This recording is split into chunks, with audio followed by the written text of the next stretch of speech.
Hello friends, today I will tell you about phonological sounds of English alphabet. So let's start.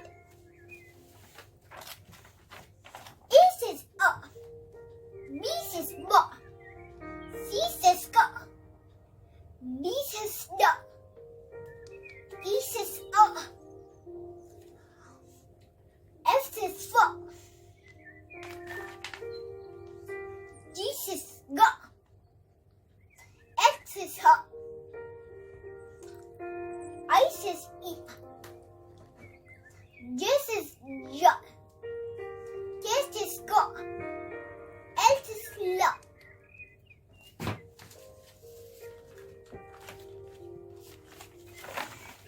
M says M, N says N, O says O, P says P,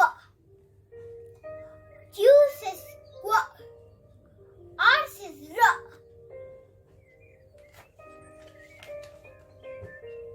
S says S, T says T,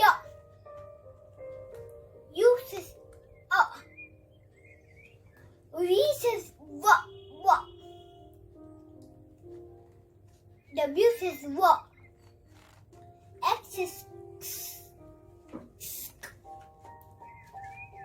Y says Y, Z says Z.